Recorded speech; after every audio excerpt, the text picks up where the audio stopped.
สบายดีพี่น้องสบายดีFCชาวไทยชาวลาวและชาวต่างประเทศวันนี้สาวเลี้ยงงัวหน้าแหมแก้มใหม่ก็มาเลี้ยงงัวคือเก่าเนาะพี่น้องวันนี้ฟ้าแดดกับมืดครึ้มเนาะพี่น้องเมื่อคืนก็ฝนตกแต่น้ำไม่น้ำบ่โหงเนาะพี่น้องมันกระซุ่มอยู่แต่ว่าก็พอให้หญ้าได้เกิดให้งัวกินแต่ว่าน้ำงัวมันบ่ตกแห้งเนาะพี่น้องก็ซ้ำเห็นนี่ล่ะก็บ่จืดบ่หยังแต่ก็ดีคือกันแต่มันห่างไกลน้ำงัวเนาะพี่น้องงัวก็บ่กล้าเข้าดงเนาะพี่น้องเพราะว่าเหลือบมันเยอะน้ำมันหากินยากมันก็ต้องกินหญ้าแล้วก็วนลงไปหาน้ำคือเก่าเนาะพี่น้องเนาะนี่สาวเลี้ยงงัวหน้าแหมแก้มใหม่สาวกระเทยอยู่วัดกะเฮ็ดเป็นหยังสาวเลี้ยงงัวค่อยได้อยู่วัดค่อยใช้ชีวิตอยู่วัดเป็นเพราะว่าเคยบวชเรียนเนาะพี่น้องบวชเนร7 ปีบวชพระ7 ปีเนาะพี่น้องเนาะแล้วก็เลยใหญ่มาน้ำผาเหลียงน้ำเขากลบาทก็เลยเป็นบ่อายบ่หยังจังซี่เนาะพี่น้องเนาะแต่ก็บ่ทันได้ถ่ายหน้าเจ้าของให้เบิ่งจักเทื่อเนาะพี่น้องเดี๋ยวสิกลับโหมดเข้าหาหน้าให้พี่น้องเบิ่งก่อนบ่กลับบ่ได้พี่น้องเอ้ยมันกดแล้วมันบ่กลับมาหาเฮาเพราะว่าเป็นหยังวะติเพราะว่ากล้องมันบ่ค่อยดีโทรศัพท์มันสิห่างนะพี่น้องหน้าจอแตกก็บ่ได้เปลี่ยนบ่มีเงินเนาะพี่น้องเงินค้ำหายากพู้นพี่น้องเอ้ยหากินลงไปหาน้ำมันบ่ค่อยมีพี่น้องมันโบดมันอ้าวเฮาก็ต้องได้ลากเสือลากหยังน้ำก้นไปพู้นว่าสิเข้านี่บ่เข้าเดี๋ยวสินั่งรัดอยู่นี่ก่อนเพราะว่าเข้าเนาะพี่น้องเข้าเพิ่นเข้าอันนี้ข้าวหอมมะลิมื้อนี้ก็ที่วัดเพิ่นเผาผีเนาะพี่น้องเนาะที่วัดเพิ่นเผาผี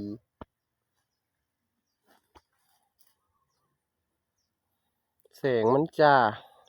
เพิ่นบอกว่าให้เพิ่มแสงมันว่าพี่น้องถ้ากดจังซี่เพิ่มแสงสิจั่งใดบ่แม่นแบตเตอรี่สิเบิดบ่โอ้เล่นก็บ่เป็นดอกพี่น้องมีคนแนะนำให้เล่นก็เลยเล่นใส่รองเท้าบูทแล้วมันคับมันกัดตีนพี่น้องเลยใส่รองเท้าแตะเล็บดำก็ทนเอาย่านงัวน้อยกินข้าวเพิ่นพี่น้องก็เลยต้องมายืนรัดมายืนมารัดมันจะวนไปหาข้าวเพิ่นเราก็ต้องมารัดมันข้าวเพิ่นคันกินก็ซื้อปุ๋ยเลยเด้เงินก็บ่มีจักสิไปยืมไผพี่น้องก็อยู่ไกลอยู่เขาเจ้าก็บ่มีเหมือนเดิมพี่น้องเอ้ยอยู่ต่างประเทศเป็นยังไงกินข้าวกับแก้วกับลวกหน่อไม้ไปเสร็จพี่น้องเอ้ยกินมาไปสั่นละอันนี้คือข้าวเขาที่เรากลัวว่ามันจะลงข้าวหอมมะลิข้าวเจ้าหอมมะลิพี่น้อง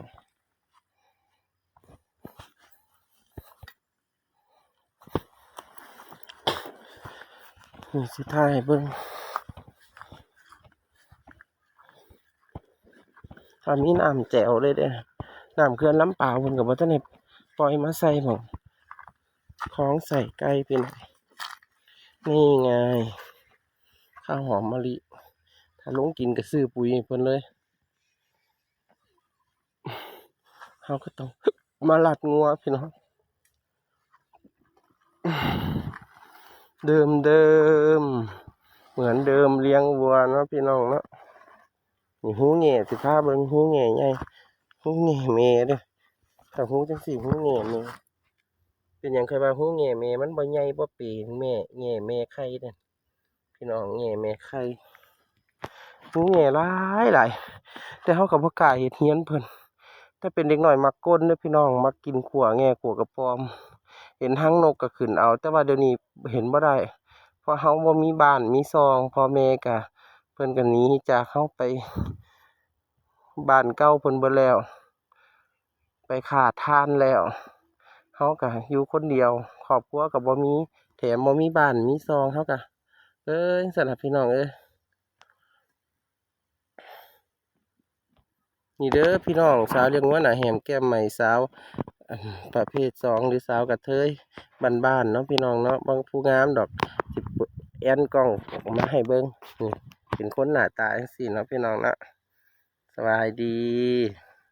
สบายดีท่านผู้ชมสบายดี FC ชาวไทยชาวลาวและชาวต่างประเทศเนาะเห็นไปเนาะนี่ล่ะหน้าตาจังซี่ล่ะพี่น้องคันที่ส่งอาหารแห้งก็ส่งได้เด้อพี่น้องเด้องัวมันก็ลงไปทั้งพูนเอาสิน้ำงัวไปฝุ่นมืดมาแล้วพี่น้องตกแท้ๆมึงไงไปกินหญ้าถึง4 โมงแรงบ่พุ่นน่ะโอ้ยลมมาเย็นหลายพี่น้องเย็นสวยๆอีหยังน้อยทั้งนั้นต้นหยังเนาะมันคือไปติดจังซั่นเนาะอันนี้บ้านทุกข่อยเอิ้นต้นอาลางนี่นะแต่ว่าบ่ฮู้ว่าต้นบ้านพวกแก้วเอิ้นต้นเราจะเดินไปทางนู้นแต่ว่าบัวน้อยทำไมเดินมาทางมันบ่ค่อยได้จวบพ่อแนวใดดอกพี่น้องน้ำบ่ทันได้มาเขาว่ามันสิแล้งมันเป็นปีนี้เป็น82หนเด้อพี่น้อง82หนคนสองใจบัดนี้บ่ทันได้เข้าพรรษาง่าย8 เดือน82พุ่นนี้จังสิเข้าพรรษามันสิแล้งเขาเจ้าว่าฟ้ามืดฟ้ามัวฟ้าสิแล้งฟ้ามืดฟ้ามัวเพิ่นว่าฟ้าสิแล้งฟ้ามืดฟ้ามัวแม่นอีหลีเนาะพี่น้องมันมืดมัวมากก็บ่ตกแต่ว่าหมึกตกยามแลงก็ดีกันล่ะยามเว้นเฮาได้เลี้ยงงัวตกยามเว้นนี่หน่อยเด้พี่น้องงัวบางกลุ่มบ่กินหญ้าเป็นหยังฝนมันตกใส่ตามันสังเกตว่าเวลาฝนตกงัวมันสิบ่ยางขึ้นสมมุติว่าฝนมาหลายนี่มันสิบ่ยางนำไปฝืนไปขึ้นหลายฝนเพราะว่าฝนมันทางตามันสิยางไปน้ำลายฝนไปทางไหนมันก็สิไปทางนั้นเนาะพี่น้องปูนี่ก็ย่านแดดเฮาก็เบิ่งงัวมันสิลงไปกินยังได้พี่น้องว่าจะบ่กินวนไปวนมาอยู่นี่อยากให้มันวนไปวนมาเนี่ยบ่อยากให้แต่ว่ามันหิวน้ำเนาะเฮาก็คุมมันบ่ได้ถ้ามันหิวน้ำเฮาก็ต้องไปแนวน้ำบ่มีเนาะเฮาลัดมันไว้มันก็ไปจังซี่ล่ะพี่น้องงัวไทยงัวหิวน้ำน่ะพี่น้องลัดบ่อยู่จักเที่ยอีกอย่างหนึ่งก็ดีคือกันล่ะว่าคนที่โทรมาถามหลังไมค์กะมาคุยน้ำสาวเลี้ยงงัวกะดีคือกันถ้าจะอยากเลี้ยงงัวไทยอยากแนะนำงัวไทยนี่แหละดีที่สุดแล้วเลี้ยงงัวใหญ่บางเทียกะเป็นหมันบางเทียกะออกลูกตายหมดลูกออกบางเทียกะว่าเอาใจใส่คักกับว่าได้ลูกน้ำมันแต่ว่างัวไทยนี่ปีท้ายปีเลยเด้อจ้ะออกลูกมาว่าท่านใน15 มื้อเซิงอีกล่ะเลี้ยง3 ปีได้6 ตัวพี่น้อง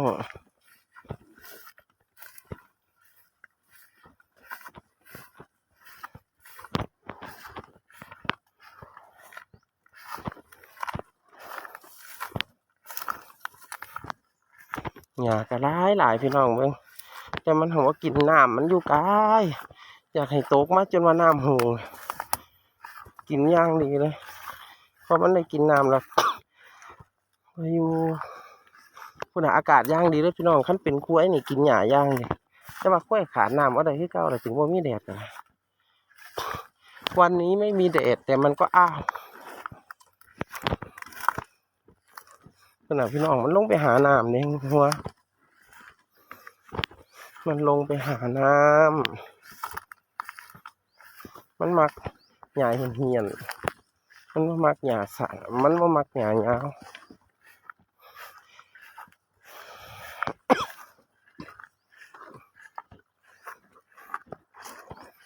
อีกากับเหมือนพี่น้องข้าปอนห่อเขาเอาอีหยังวางไว้มุนเบิดกลับไปจากเลี้ยงงัวก็ได้พุ่นน่ะพี่น้องหยังไปปูนังใส่น้อนี่นะแต่ว่าน้ำอยู่กับใบหญ้าก็มีเด้ฝนมันลิ้นใส่บ่ลามดอกพี่น้องมีพี่น้องมาถามว่าคือบ่ลามปล่อยให้เขากินตามกระเยิมตามอารมณ์เขาโลดแต่เพียงแต่ว่าไปลงเขาให้เขาอารมณ์ดีเลี้ยงวัวอารมณ์ดีให้เขาเลือกกินหญ้าได้ละลายอย่างมันมีเจ้าเดียวเลี้ยงอยู่เนี่ยพี่น้องน้าเศรษฐีอำเภอยางตลาดจังหวัดกาฬสินธุ์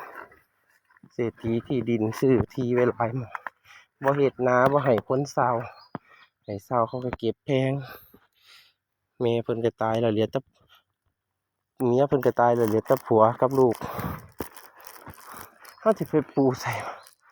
ปูลัดมันสิมาทางนี้แท้มีน้ำบวกนึงนี่นั่นพี่น้องเฮาสิไปรัดอยู่นั่นโอ้เรียกว่ามันจะไป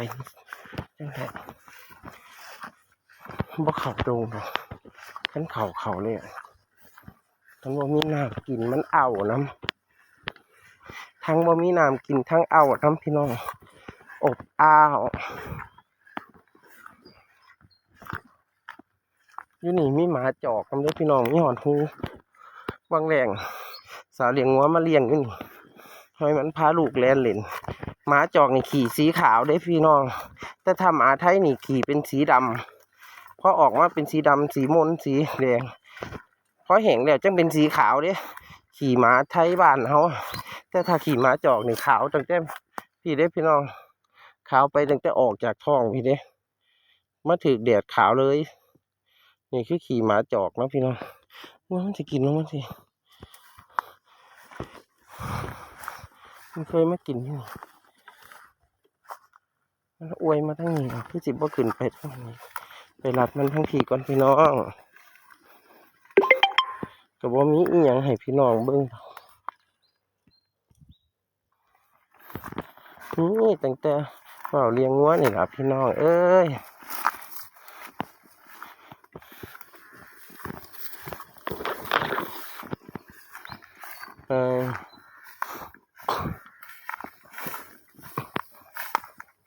ย้ำเลี้ยงงัวก็สบายใจอย่างหนึ่งก็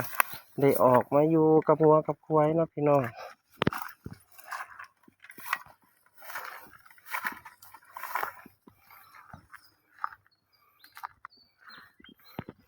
อยู่ใจจริงก็อยากเอามานอนพี่ละทั้งงัวทั้งควายแต่ว่าเขาบ่กล้าเอามานอนเขาโตเพราะเขาคนเดียวพี่น้องเขาย่านเขามามัดมือมัดแขนเอางัวเข้าไปเขาสิมาลัดอยู่พี่มาเด้อแป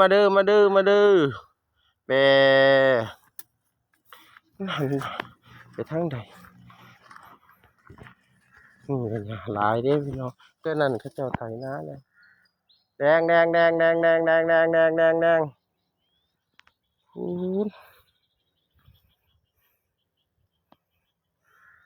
มันที่กินลงไปนั่นที่กินลงไปนั่นไปน้ำนะก็ดีอวยมาทั้งนี้ครับ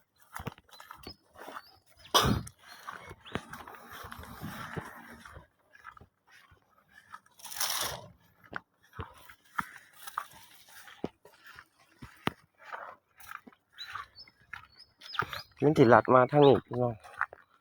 มันเคยกินหยามมันใกล้เขาเลยบอกพามาสิมันเป็นสายไฟยังสิเลยพี่น้องสายไฟระหว่างประเทศระหว่างจังหวัดสายไฟใหญ่แรงสูงเลยประกาศพามากลัวไฟดูดมือยังสิเลยพี่น้องลากสาดทับมันเบาลากน้ำออกหนางัวรัดงัวไปคือหน้าปลา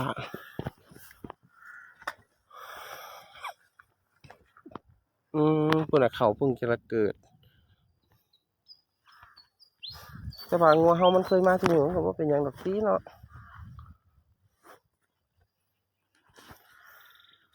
ก็ไม่ได้เจอเห็ดสักที ก็ได้พอเห็ดพี่น้องก็ได้พอเห็ดจักเทีย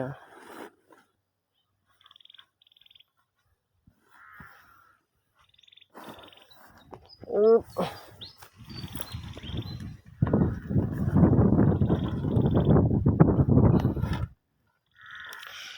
ชีวิตที่อาศัยเขาอยู่นี่ก็ลำบากใจเด้พี่น้องมันบ่แม่นบ้านเฮาเห็นหยังก็บ่ได้ตามใจค่อยๆเบิ่งค่อยๆแง้งเข้าไปเขาว่าอีหยังเฮาก็อดเอาตั้งตัวได้เฮาจังไปจากเพิ่นลาเพิ่นตอนนี้ตั้งก็บ่ได้งัวก็ขายบ่ทันได้ขายได้ก็บ่ได้ถึงหมื่นมันบ่น้อยไปหน้าดอกเนาะพี่น้องเลี้ยงให้มันใหญ่จังขายก็ได้มันจังได้หลายหัวอาหารบ่ได้ซื้อให้ดอกสิซื้อให้แต่เพียงกับฉีดยาแค่นั้นแหละที่เสีย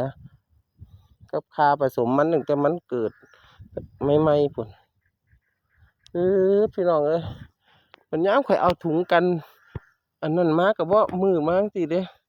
ก็บ่ตกเด้มันยามข่อยบ่เอาถุงกันนั่นฝนมาผัดตกโอ้